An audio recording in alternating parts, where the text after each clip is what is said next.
Nami Bhagavatpada Shankaram Lokashankaram Nakam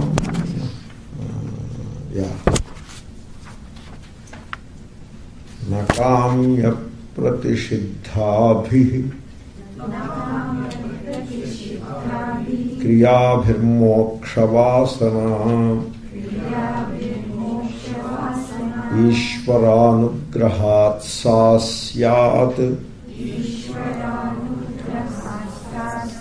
iti Vedanta Dindima.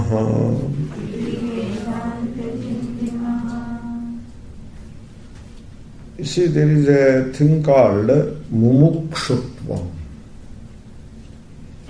same as moksha vasana. Mumukshutvam means a longing, not a desire as such. Generally, desire means you desire an object which is in the outside world. That is how the word desire is generally used. Doesn't matter. You have to understand the sense in which it is used. So, when you have a longing, or even the word desire also can be used, as long as you understand it correctly. When you have a desire or longing for freedom, that is called mumukshutvam. This mumukshutvam is presented as an important qualification of a seeker of self-knowledge. Sadhana chatushtaya are the 4 sadhanas. Means they take you, they are the 4 means which take you to the sadhya. Sadhya is moksha.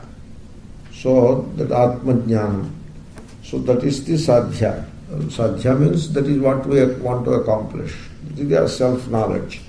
And so for gaining the knowledge of the self, you need 4 qualifications. Like any other knowledge is also the same. Suppose you want to learn modern physics. So they say a certain amount of mathematics, certain amount of knowledge of mathematics is essential, and also certain knowledge of classical physics is also very essential. So certain basic things one has to study, and then only he will be ready for the studying of modern physics. So qualifications are needed for anything. Here also we need qualifications, 4 of them. But very interestingly, these are not qualifications connected with the body. These are not bodily qualifications. For doing karma, you need bodily qualifications.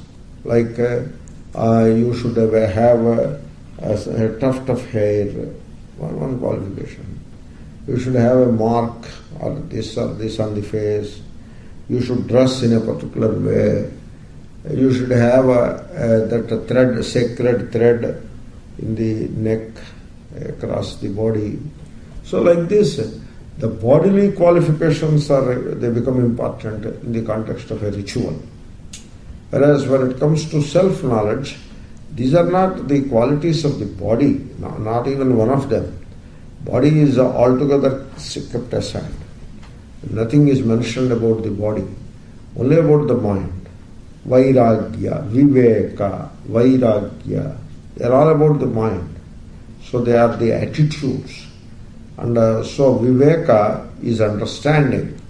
Vairagya is the attitude towards the world born of that understanding. You understand, and then you develop an attitude.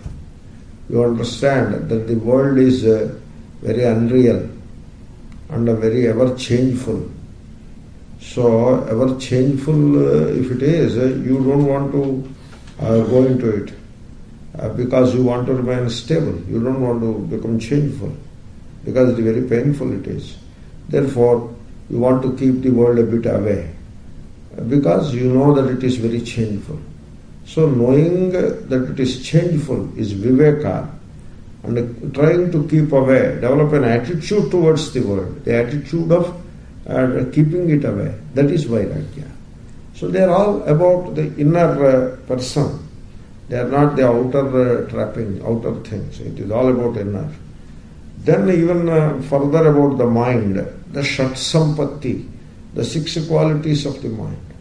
Mind should have these 6 qualities. Some understanding, correct attitude, and then the 6 qualities the mind should have. Shamadama, etc. And then finally, you should have a longing, an intense longing. Where from you get the word intense? Mumukshutvam, means it is not mumuksha. It is not the longing for freedom. It is a personality, or the entire individual is after that moksha. He is the mumukshu. You see, if you say the love for moksha is one of the things that you want, but not that way. Here you want only one thing, that is moksha. And so your entire focus is on moksha. The entire individuality is behind moksha. So now it is not one of the longings that you have. Your entire personality is consumed by that longing. Therefore the person is called mumukshu, and the status of that person is mumukshutvam. Therefore the entire person, the entire faculties, so the entire love is for that moksha. That is mumukshutvam. This is the 4th qualification in the sequence, and the sequence is significant. That means this is the most difficult qualification, and at the same time most important qualification. Because you see, people don't want moksha. They are not interested in moksha. So people are interested in samsara only. They are interested in the world only. They are not interested in moksha. You look at yourself, how much you are interested in moksha. That is the purpose of this whole discussion. So, the moksha vasana. You see, I tell you an example how the human mind works. Recently in New York Times I have read an episode. This happened last year. In Chicago, there was a case of arson. One old man, one middle age, in 50s or 60s, he comes to the downtown area. He brings a few stones in a bag and starts throwing them at the windows, the shop windows. These shop windows are made of glass and they keep them very clean and very costly things. They don't come easy. And so these business people, they invest a lot of money in window dressing. A lot of money they invest there. And they are fond of their money. Because they are investing so much money, that doesn't mean they don't like money, therefore they are throwing away. No. They are investing money because they are fond of money. And they have a lot of value for these windows. And if somebody throws a stone at them, they are not going to like it. And so immediately there is a police have arrived and the person is arrested. And he stood before the judge. He asked, the judge asked, why do you do that? You seem to be a nice guy. He was released from the jail a month back. And so he tells the judge, I want to go back to the jail. Because I don't want to live outside the jail. Jail is best for me. All my buddies are in the jail. And I lived in the jail for 15 years or 12 years. Now I cannot live outside in this world of honest people. They are supposed to be honest, That's why they are outside. Whereas all the criminals are inside the jail. And it's not that he wants to perform another crime. He cannot perform any crimes inside the jail, So I want to go back to the jail. Whatever reason. He tells his reasons. The judge laments that the society cannot absorb these reformed people who had committed crimes, all right. But they have reformed themselves and they have paid the price. Now the society should be able to welcome them. It is unfortunate that they cannot fit into the society. They want to come back to the jail. So this is how it is. Yes, this is exactly that way it happens. If a samsara person who has all his emotions invested in the world, who loves samsara, he wants this, he doesn't want moksha and atmajnana, etc. If he strays into a Vedanta class, he says, oh my God, this is not what I want. I want to keep my money and I want to earn more and more money. What is this vairagya and all that? This is not for me. So he will not come back, because he will find himself in a very odd context, among odd people. So what are all these guys are doing? They should be enjoying some pleasures, watching TV, or making some more money, doing business. What are these people doing? Why they sit and talk about you are not the body, you are not the mind? What nonsense is going on? So they cannot fit into this. They feel like fish out of water. Therefore what they do, for the social etiquette's sake, they behave in a proper way, appropriate to the context, and then they move away. At the very first opportunity, they run away from there. They don't want samsara, they don't want the moksha and all that. So, therefore, moksha vasana is never easy. That's why in Vedanta class, generally, those who know the thing, they are not anxious about the numbers. How many people came, why less people came, why the chairs are empty. This kind of anxiety you don't find in devoted teachers of Vedanta. They are okay with the number. In fact, it is said that Shankaracharya has 4 devotees. He had 4 devotees. Chatushtaya, Shishya Chatushtaya. If he could live with 4 devotees for his life, then why not the modern teachers? Why do they need big numbers? So the numbers is not the point. Therefore, moksha vasana is very hard to come. That is what I was trying to say. The human mind is such a deceptive mind, it doesn't want us to see it doesn't want to see the truth. The human mind doesn't want truth, because it has developed a vested interest in samsara. The mind develops a vested interest in samsara. Therefore, it puts a condition. Okay, we will come to Vedanta class, provided you allow us to bring our samsara there. Therefore, these Mahatmas who want people, who want to collect people, so they want people. That is their problem. So what they do, okay, you bring your samsara, but still come, because they want people to come. So this Vedanta teaching is like another shop, and so people should come to that. And therefore, you put too many conditions of Shama, Dhamma, etc., they won't come. Therefore, okay, Shama, Dhamma you don't need. Only self-knowledge is needed. Shama, Dhamma is not very important. No, what about Viveka, Vairagya? No, they are also not very important. We will see all that. Please come. Like that, they fill the, like in Andhra Pradesh, there are 750 engineering colleges, and 3 lakh seats are there. Now 1 lakh seats are lying empty. 2 lakh seats are filled with regular students who have passed the exam. There is an MSET entrance exam. So you have to pass. You should have a rank in that at one time. Only up to 10,000 rank the students will be taken. But now you cannot do that, because there are so many seats, and therefore you need not get any particular rank. It is enough that you pass the exam.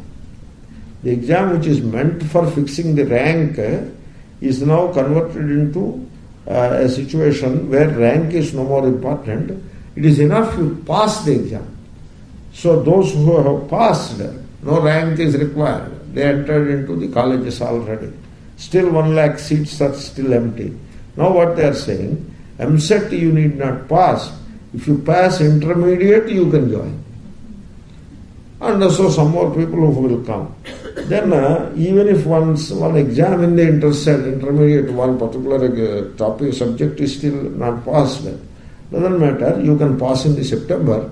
The engineering exam comes in the March, April, and we are so much delayed that it will come in July, August. So whereas this intermediate exam is in September or October, you can pass. Come, join. So like that. So Vedanta shops. Come, you need not have Vairagya, you need not have Viveka, Shamadama are not necessary. These are all necessary. Some of these old-fashioned Vedantins talk all that. They don't know. What you need is Atma is Brahma. That is all you need. Come. So like that.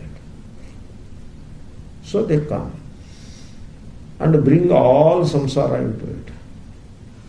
And now you have to look behind the shoulders to talk about Vairagya.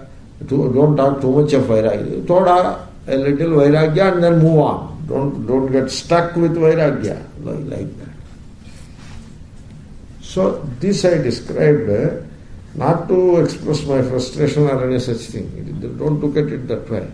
This I described to present before you the cunning, the cleverness of the human mind, the cunningness of the human mind, how cunning it is.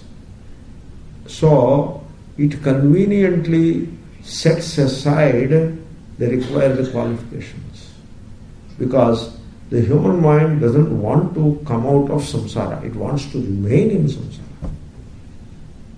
They want to remain in samsara, they don't want to come out of samsara. So they have their banquet dinners, gala dinners, everything into Vedanta. Now Vedanta is full of dinners, candlelight dinners. These are the things that you find in Vedanta. It is not about take some bhiksha and sit in meditation. It is not no more like that. This is how human mind functions. I am telling about the human mind. Therefore, so it doesn't want moksha. It wants the samsara. It wants the samsara should remain. So this is the problem. That's why Shankara, he established the four qualifications: mumukshutvam, moksha vasana, the intense longing for freedom. Now, I tell you, people don't want freedom for many reasons. Quite often, they don't know what is freedom. They have a misunderstanding about freedom. You see, I tell you, there is a physical freedom. People want physical freedom. They want more space because it is physical freedom. They want it. So, suppose in the bus, in India, in the bus, the seat, it is a single seat, but 4 people should sit on it. There is nothing to separate one seat from the other. It is a single thing, and so 4 people sit. But now, so many people are standing, so one more person pushes, so 5 people sit. And so, you cannot move this way, that way. You have to sit like this only. There is no movement. This is what is called the absence of physical freedom. So now what we want? We want a bigger seat, a wider seat. That's why there is another bus where the seats are all wide and separated, but it costs more. The price is 1.5 times more. Therefore, we give up this bus and go there because we want physical freedom. It is a one bedroom flat. Now we want 2-bedroom flat. Now we want 3-bedroom flat. We want 4-bedroom flat because we want physical freedom. Okay, so they know what is physical freedom and they want it. Okay, then political freedom. They want it. They want political freedom. They want to decide who will rule next, who has to rule next. So the present ruler, they want to pull him down and put a new ruler there. So they want, that is called political freedom. You want to decide who has to rule you. That is very interesting, It is like all the students want to decide who is going to be their teacher. They are not suitable for that decision, I suppose. But then we are in democracy, so we don't. So we have to go along with it. So we want political freedom. Then there is another aspect of the political freedom, like in Iron Curtain. There is an Iron Curtain. In those days, in Moscow, if you want to travel to the outskirts of Moscow, you have to apply for permission. Permit, you should have a permit.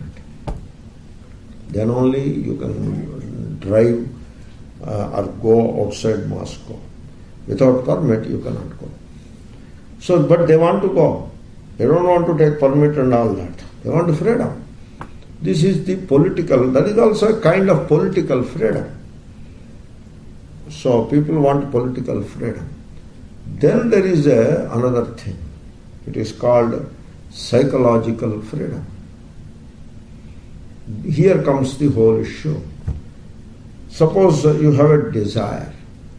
If you have a desire, you have no freedom, because you are a slave to an object of desire. There is no freedom. So this is psychological freedom. But people, they want to keep their desires. Means what? They don't want psychological freedom. You tell desirelessness is the highest freedom. You tell that to people, no, we don't want highest freedom. For the present we want this desires only. So we want desires means we want samsara. Desires are samsara. Then fears. Fear, you see, fear robs the freedom. There is no freedom. When you are afraid of something, there is no freedom. Fear makes the mind into a slave, because fear is very dangerous. And when there is fear, the idea of freedom itself doesn't arise. Fear, superstition, they go together. All fears are superstition. You have a superstition, that's why you are afraid of something. Fear. I am not talking of the physical fear. Physical fear means, suppose you are going in a train and you come to the door, open door. The door is open. In India the door is open and the train is going very fast. So you go to the edge of the door. Oh no, you take a step inward. Because when you come to the edge of the door, the wind has so much pull, so it may pull you down. You don't want to be swept by the wind, because you may lose the foothold on the door. You don't want that. You move inward. You take a step back inward, so that you are physically safe. This is not fear. People think that it is fear. It is not fear. You have to understand what is fear. I will ask you a general knowledge question. This person is on the 10th floor or on the terrace of a tall building, high-rise building, and he is walking. Then suddenly he came to the edge of the building where a small wall is there, and then he looked. He saw look down.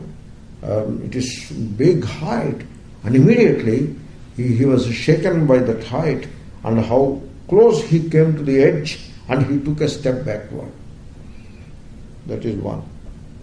Second, a person goes to a person, the predicting person, the predictor, and shows his hand, and this person tells, so your lifeline is short, therefore you are likely to die earlier than everybody else. So, and therefore he is afraid. Oh my goodness, I will die soon. He is afraid. Now, these two contexts you have understood. In these two contexts, which is fear and which is intelligence? You tell me. First one is intelligence, the second one is fear. But you know what we do? When the person is shaken by the height and takes a step backward, we laugh at him. Right? We laugh. Oh, he's afraid. We laugh. And then this guy who tells this line is a bit short, therefore you will live less. Very educated person he is. Very intelligent person. People are crazy. You got my point? So this is not intelligence, this is fear. And that is not fear, that is intelligence. That is intelligence. So you should know the distinction between fear and intelligence. Therefore, when you are walking in a forest path, you see a bear. So, what you do? Don't make any noise. Don't disturb it. Turn back and walk away fast. Don't run. That will attract its attention. Walk away fast. So somebody does that. So you think he is a very afraid guy. You say like that. He is not afraid. He is intelligent. And now you sit and discuss how it will be, economy will be 2014, what will happen to my son, what will happen to my daughter. And so you take somebody as advice about it and you call it is all. He is intelligent, you are intelligent. And you write books about it. They are all intelligent. So, that is fear. And fear. So fear, I am talking about psychological fear. The physical fear and your effort to keep away from the physical fear is not fear at all. It is danger, physical danger. And you have to keep away from physical danger. You should not, it is wrong to ignore the danger signs. They put a danger, khatara. So you have to keep away from it. That is not fear. That is intelligence. Whereas all this is supposed to be knowledge and all that, it is all fear. There is no knowledge in it is all fear. And fear and superstition, they go together. So fear makes human mind into a slave. So when there is fear, there is no freedom. When there is desire, there is no freedom. And we want freedom, psychological freedom, freedom from desire and fear. That is what we should want. That is what you should want. You should seek that. Do the people seek it? No, they don't seek it. They want desires and they want to keep their superstitions intact. They don't want to give up their fears. Suppose you tell, don't you worry about your children's welfare. Love them. Don't worry about them. You tell. So they say, oh, what is he talking like that? Because they want to keep that worry, that fear. Worry is fear. So people have to give a thought to all this. So you want what you really want. Moksha is what? Moksha means, some people think that moksha means every month you have to pay bills and all that. So electricity bill, this bill, that bill, that bill, this bill, all that. And this wife is always nagging me. And these children also create nuisance to me. So I want to freedom from all this. So this Vedanta offers freedom to me. So people think like that. They think that this moksha is an escape. It is not an escape. You are not escaping from wife and children. There is nothing to escape from them. You have to love them. The point is not to escape from the physical things or the people. You have to give up desire and fear because you know that there is freedom in giving up, and I want that freedom. There is freedom not in holding on to, there is freedom in giving up. That is freedom. So I want to give up desires, I want to give up fears, I want to give up even the sense of ownership, and I want to wipe out this egoic self, the small self. I want that it should be wiped out. so that I merge in the whole. And that is freedom. And I want that freedom. Not many people want this. This is called moksha vasana. How to, you need it. You need moksha vasana. How? Because the samsara vasana doesn't go away so easily. It doesn't get replaced by moksha vasana that easy. So you have to cultivate moksha vasana. Once you have the moksha vasana, namely mumukshutvam in place, the intense longing for moksha, then self-realization is not far away. Because it is the fourth qualification, the most important qualification. So, that moksha vasana. So Shankara says, how will you get this moksha vasana? You need the blessing of Ishvara. Ishvaranugrahat sasyat. So Ishvara should be pleased with you. Then only you will get that, he will grant moksha vasana to you. Means he will bless you with moksha vasana. So how to get it? So moksha vasana is you get by Ishvaranugraha. People think that Ishvara's blessing we need for what? Ishvara's blessing for what? Wealth. So we need Ishvara's blessing. Therefore, in every single effort to make more wealth, we worship Ishvara. So because we want anugraha of Ishvara for gaining wealth. And pleasures, for gaining pleasures of this world. Earlier people, our ancestors, they were also seeking pleasures, but they were a bit innocent. They are not as clever as we are. Therefore, they were performing rituals to gain heaven. After death, we should go to heaven. Okay, up to death what? Up to death it's okay, life is difficult, so we will bear with it. You know, the Vaidikas who perform rituals to go to heaven, they, in this life, they lead a very tough life, very simple life, very tough. Sometimes even poor life, poor people they are, not very rich.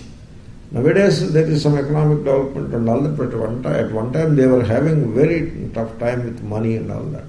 Leading a very, very simple life. But outwardly they were very simple, but not inwardly. Inwardly they were not simple. Inwardly they want heaven. That is not simplicity. You want heaven. That is not simplicity. And so to gain the heaven, they used to do yajna. To gain heaven. So, but they were not, whereas modern times, they don't want heaven. Whatever pleasures are there, we want them here only. And therefore, we do rituals to gain all those pleasures now itself. We want pleasures. Therefore, we do rituals. So these two kinds of rituals, which are aimed at gaining pleasure here and hereafter. Gaining wealth here and hereafter. Hereafter means what? You see, one rich man, he is doing charity. You know why he is doing charity? Somebody told him, last birth you have done charity, so you became rich this birth. And if you do charity now, you will become even more rich next birth. And one Brahmana told him like that. So the Brahmana tells like that because he gets something out of it. And that is how some verses are also written. They are called scriptures. Everything is a scripture, which is not a scripture. In Sanskrit, there is a huge library of scriptures. So whatever you want, you will get you tell me what you want. What is it that you want to say? You tell me. I will give you a scriptural quotation to support what you wanted to say. It is like that. You tell me in English, I will give you a Sanskrit verse to support it, along with reference number and all that. You can go and quote very authoritatively. Everything is scripture, which is not scripture. So once a friend told me, what is the message of Shastra, you tell me? That is what he asked. I told him, forget about that. Everything is Shastra. What message you want, you tell me, I will give you Shastra to that. Don't tell that there is a particular message of Shastra. Don't be so clever, so sure about it. Everything is Shastra. No, the rituals to fulfill desires, is it Shastra or not? It is Shastra only. It is Shastra only. Everything is Shastra. So now which Shastra you want? That depends. So these karmas, these rituals which are aimed at acquiring wealth here and hereafter. Bhoga, pleasures, here and hereafter. They are called kamya karmas. Kamya karmas.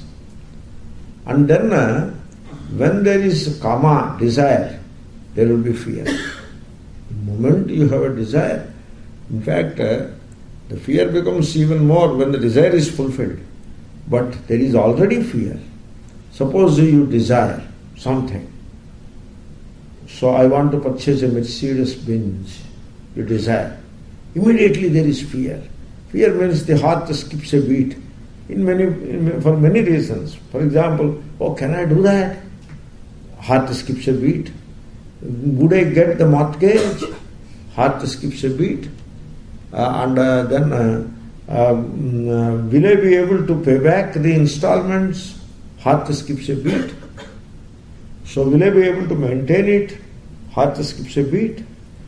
So even before fulfillment there is fear. And then you get it. Nowadays they are giving, you have to sign on the dotted line. They will give $2,000 bonus also. I don't know how they do all these things. Amazed that you go and sign on the dotted line, you will get the keys of the car and you can drive out from the showroom, and then they give some cash also to use all that. And then so credit card, monthly payment, this, that. So you get hold of the car. Then fear. You cannot park it anywhere you like because somebody, and then fear that a scratch will fall on that. The identification of the people is so bad. People are crazy. They are worried that the bonnet will get a dent. It doesn't matter if dent comes to the body, but the bonnet should not get a dent. Infatuated with the worldly things. And therefore you do a puja. And we have all pujas fixed. If it is a new car, then you have to do puja of Hanuman. I don't know how Hanuman becomes connected with this new car. But always a new car means Hanuman. Hanuman temple, if you go, all new cars will be waiting there. Earlier it used to be new motorcycles, two-wheelers, but now four-wheelers. One or two motorcycles also will be there. And all pujaris are busy. In fact, they talk among themselves. How many cars have come today? 3 cars. Yeah, not much. Yesterday there were 8 cars. Today less, 3 cars.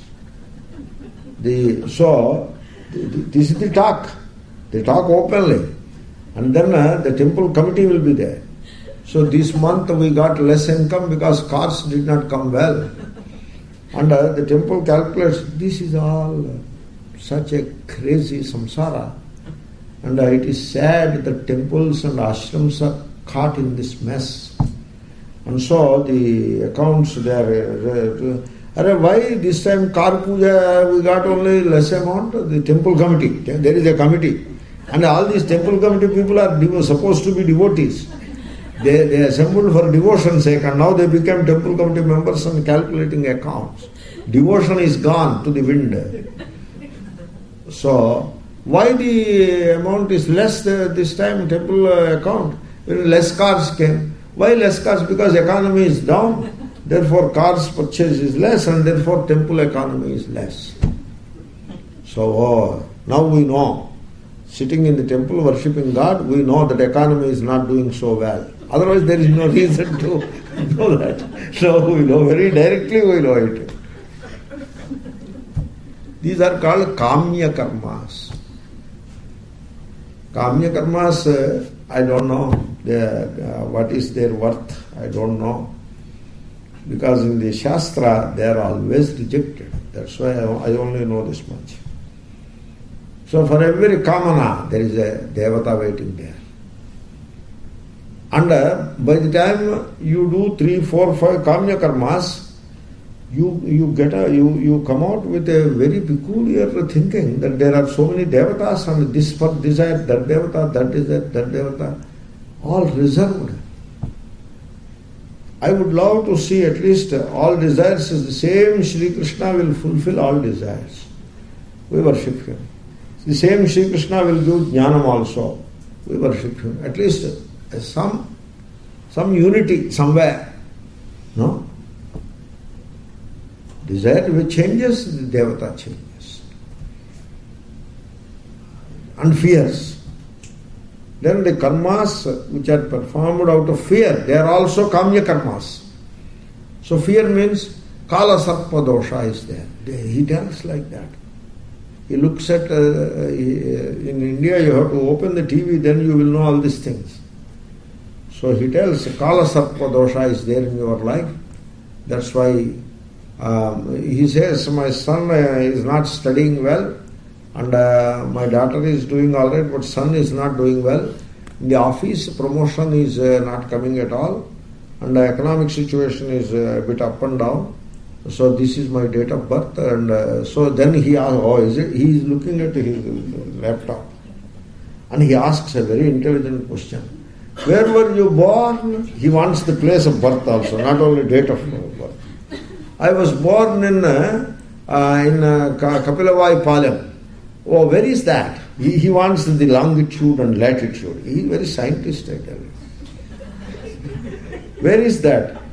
Is it? It is in East Godavari district. Oh, is it in East Godavari? Is it closer to Rajamandri or Kakinada? Because the moment East Godavari, you said, he clicked there and a few towns came along with longitude, latitude and all that. And then he is looking at Rajamandri and Kakinada. He has to select one of them. It is all computer. He says it is 12 miles from Rajamandri, but it's fine. But how many miles from Kakinada? It is 14 miles from Kakinada. Okay, Kakinada is out. Now Rajamandri he clicks. Okay, now he has all the intelligence with him. He is a very scholarly person. All that is intelligence. People. I see only fear and all of that. I don't see any intelligence. It is all fear. The whole thing is fear. But intelligence. Okay. Now he got the result. The result is kala sarpa dosha is there. That is the result. This person, his heart skips a beat. Because such a big dosha, that is a sarpa is also, you add to that. You say dosha itself is fearful. Add sarpa to that and add kala to the, my God, black serpent dosha. Black serpent dosha. Okay, now what should I do? You go to Kalahasti, and in Kalahasti, Shiva, main temple has Shiva. You don't worship Shiva. You don't want Shiva, because Shiva will not remove Kala Sarpa dosha. Outside the temple, on the compound wall, adjacent to the compound wall, there is another small temple. There Kala Sarpa dosha pujas are done. You go there and do that puja. That is the advice given. Aha. What a wonderful advice. So if you go to Kalahasti, the main Shiva temple, there will be nobody. You can go and have darshan and come back. But outside the temple, where these Kala Sarpa dosha pujas are done, there is a huge queue. And all the pujaris are there only. Nobody with Shiva. One guy is with Shiva. Because Shiva is not an attraction at all. That is the main attraction. And the temple Now it is interested to make arrangements there because their income comes. Shiva, no income. Their all income is there only. It is all about income. So I said this to tell you that the rituals performed out of fear, they come under the category of kamya. Because fear comes from kamana. That is the connection. This is also ritual only. Now you don't call it bhaya ritual. You still call it kamya ritual only. These kamya karmas will establish you, fix you in samsara, and they encourage, give you more of samsara vasana. They never give you moksha vasana. Therefore, you have to be cautious what kind of karma you are doing. Any karma, whether it is a ritual, here Shankara says, kriyabhihi kamya pratishiddha. Therefore, I am talking in terms of ritual because kamya karma is a ritual. Need not be ritual all the time. Any activity that you undertake, which is inspired entirely by desire or fear, such activities. Suppose a fear makes you perform a particular activity, undertake a particular activity. That means what? That fear is now validated by you. You have confirmed the fear by undertaking an activity to get rid of the fear. You have confirmed to yourself. That is not the way to tackle fear. The way to tackle fear is, what is this fear? Why fear? First of all, what is fear and why fear? You have to examine, you have to inquire. And all fear comes from ignorance. There is a method of inquiry. You have to look into that. But you don't want to look into that. Is intelligence. You don't want that. So somebody gives you a ritual and so you run for it. Or you undertake an activity which confirms the fear. So it is like there was a thing called a Skylab. This Skylab, its orbit, it comes out of its orbit and is falling now. Like that it is falling. From 100 miles above it. This happened 10 years back. It is falling. The Skylab it belongs to NASA. The NASA people told it will fall in Indian Ocean or whatever. In Hyderabad, there was a rumor. All rumors. So the rumor is, in fact in India they arrest you if you spread rumor. Because these rumors are very dangerous. Police will arrest. If they find where from this rumor came, they find somebody, they will arrest him. That is the law. Not much happens, but I tell you. So there is some such a law. Because these rumors are very dangerous. There was a rumor that this Skylab will fall on such and such, in such and such district. It will fall. In a given district it will fall. Then immediately the people who have to travel to that district stop going there. And all the buses which are going to that district headquarters, they are empty. And the buses that are coming out of that district headquarters are full. Everybody is running away from the district. They suddenly remember their pilgrimages and to undertake pilgrimage. Remember visits to friends' homes, relatives' homes, and so they undertake it. They will come back after this Skylab thing is over, because it is falling. In another 24 hours it will fall. Therefore they go away. In fact, it did not fall in that district. It is a rumor. It fell in ocean. So, suppose there is a wise man. He will think about it. What is death? Should it come by Skylab falling on the head only? It can come in 1,000 and other ways. Can you escape death? Can anybody escape death? Nobody can escape death. Because even while attempting to escape death, the person dies. In the name of escaping death, we will run into the jaws of death. So this escaping from death is not possible. It is all superstition. You have to examine this fear of death Instead of doing that, they all run away from that particular district headquarters. That is an activity which confirmed the fear. I gave you a general example. So you should not undertake an activity that confirms fear. You should not undertake an activity that is entirely inspired by desire, even if they are worldly activities. And then the rituals inspired by fears and inspired by desires. This kind of activities, they won't help in gaining moksha vasana. Therefore, na kamya pratishiddhabhihi kriyabhihi moksha vasana. So in that kamya we have seen. So, kamyan parityajet. If you are a student of Vedanta, if you are looking for that mumukshutvam as a quality should grow in me, then you should stop all kamya karmas. Then there is another kind of karma, pratishiddha karma. Means a prohibited action. Who prohibits? Shastra prohibits. Veda or Shastra, Smrti, they say this kind of action should not be done. For example, the Shastra may say you should not avoid Pitru karma, suppose. So, Deva Pitru karyabhyam na pramaditavyam. So you should not skip Pitru karma. So that is a pratishedha.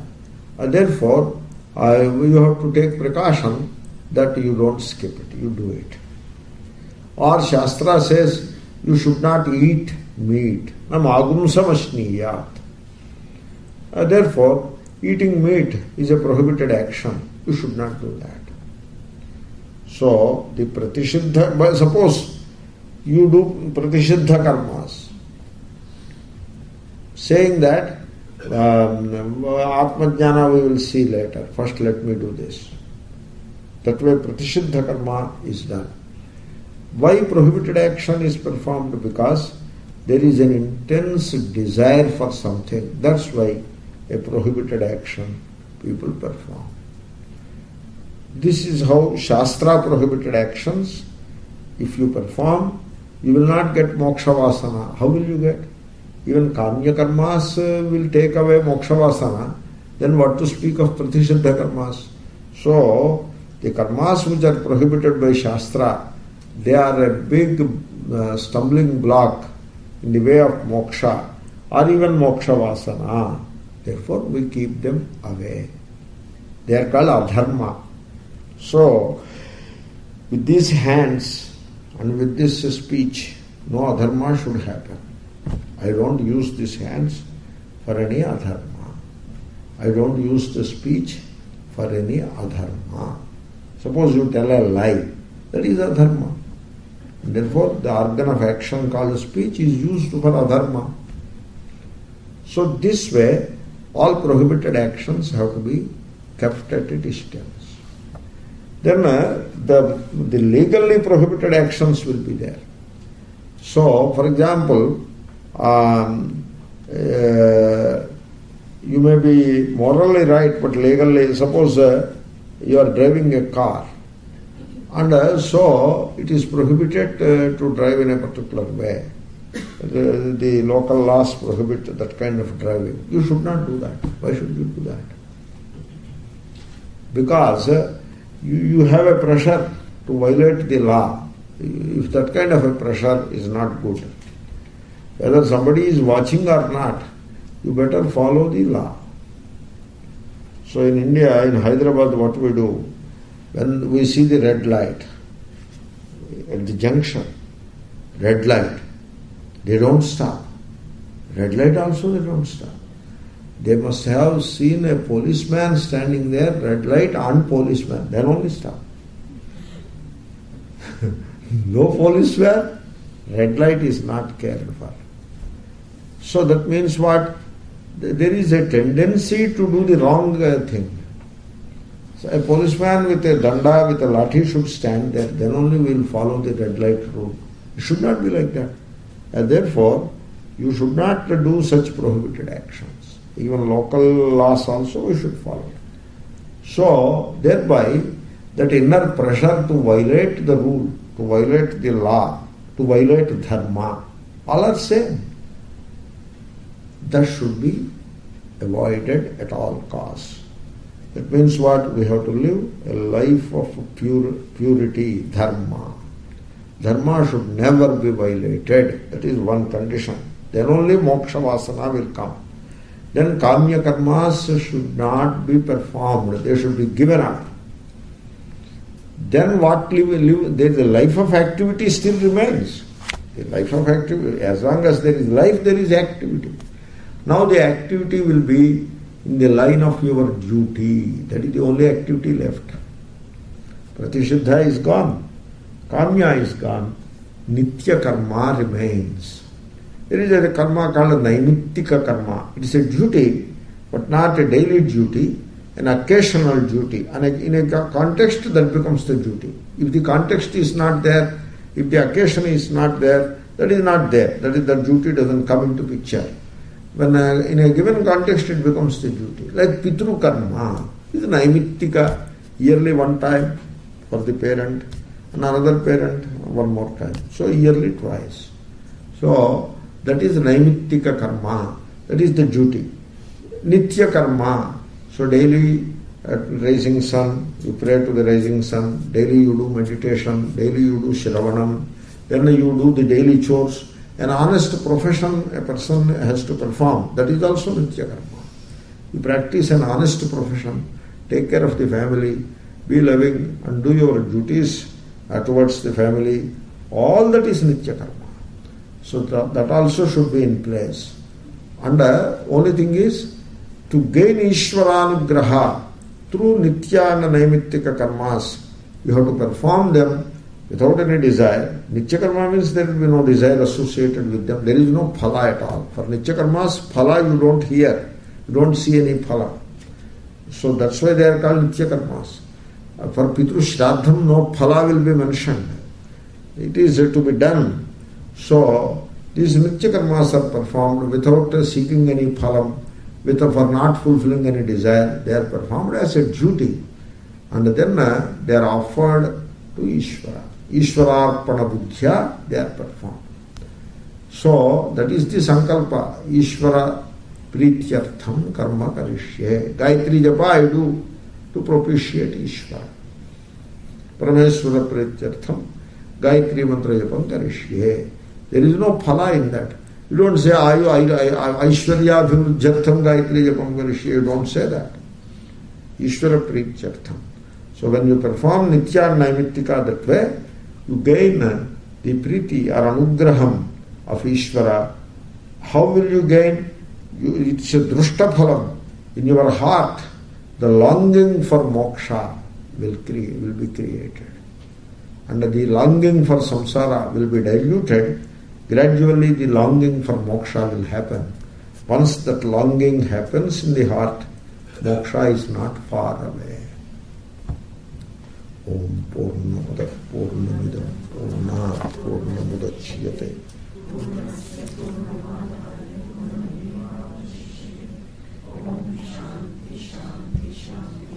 Hari Om Shri Gurubhyo Namaha. Hari Om Tat Sat Shri Krishna.